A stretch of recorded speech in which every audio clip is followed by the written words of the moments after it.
Hai semua, pada video kali ini saya akan membagikan sharing pengalaman saya dalam penggunaan Samsung Chromebook 4 ini setelah pemakaian beberapa bulan, tepatnya saya beli sekitar bulan Oktober 2022. Namun disclaimer dulu bahwa dalam video ini kalian tidak akan menemukan bagaimana experience saat menggunakan gaming, karena ini adalah sharing pengalaman saya dari background saya yaitu seorang guru di sebuah sekolah swasta. Langsung saja kita mulai. Baiklah, video ini akan saya bagi menjadi beberapa segmen. Yang pertama, alasan saya memakai Samsung Chromebook 4. Segmen yang kedua, bagaimana cara saya memaksimalkan penggunaan Samsung Chromebook 4 ini.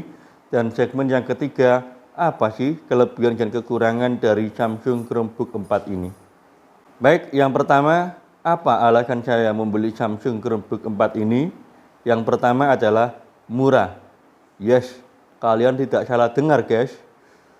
Saya membeli Samsung Chromebook 4 ini dengan harga sekitar 2 jutaan saja di salah satu store atau toko online yang ada di salah satu marketplace. Nanti linknya akan saya taruh pada deskripsi video ini. Alasan yang kedua adalah menggantikan laptop Windows saya yang sudah lama umurnya, yang sudah kemakan usianya, di mana dalam pemakaian sehari-hari laptop ini sering lemot, bahkan sampai saya harus mengganti hard disk internal sebanyak 2 kali dalam penggunaan laptop ini. Alasan yang ketiga adalah saya itu merasa agak ribet kalau memakai Windows, di mana ketika biasanya kita update Windows itu selalu ada kode aktivasi. Belum lagi dipusingkan dengan lisensi software Office dalam pengolahan data sehari-hari. Alasan yang keempat adalah rasa penasaran. Saya adalah orang yang penasaran bagaimana rasanya keluar dari ekosistem Windows. Selanjutnya adalah bagaimana cara saya memaksimalkan Samsung Chromebook 4 ini dalam skenario penggunaan saya sehari-hari untuk membantu pada pengerjaan saya sebagai seorang guru. Yang pertama, Google Doc sebagai pengganti daripada Word, Google Sheet sebagai pengganti Excel, dan Google Slide sebagai pengganti PowerPoint. Kita masuk pada Google Doc terlebih dahulu. Kita masuk seperti aplikasi biasanya yang ada di laptop Samsung Chromebook 4 ini. Di sini yang saya lakukan pertama kali adalah penataan halaman dulu, kemudian penataan kertas yang akan saya pakai untuk print atau mencetak dokumen. Setelah dokumen selesai saya buat, saya biasanya mengcopy atau mendownload dulu dalam format PDF, sehingga nanti saat dokumen akan dibuka di komputer Windows, hasilnya tidak berantakan. Kemudian dokumen ini akan tersave atau tersimpan secara otomatis di akun Google Drive saya. Selanjutnya untuk Google Slide sebagai pengganti dari Microsoft Excel. Caranya sama, kita langsung masuk pada Google Sheet, kemudian kita masukkan data yang kita pakai.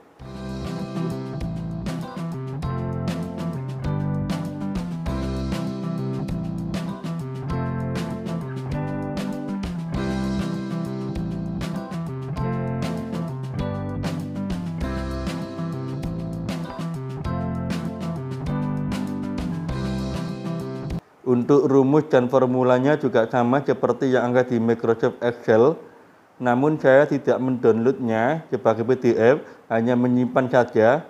Kalau memang perlu dibuka di komputer tempat kerja saya akan memformat dalam format Microsoft Excel. Dokumen Excel ini pun atau dokumen slide ini akan otomatis tersimpan di akun Google Drive kita. Sedangkan yang terakhir adalah Google Slide yang menggantikan Microsoft PowerPoint.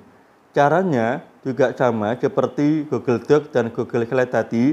kita masuk pada Google Slide, kemudian kalian buat dokumen baru atau slide baru. Kalian bisa memilih tema ataupun tidak memakai tema, masukkan atau desain sesuai keinginan kalian.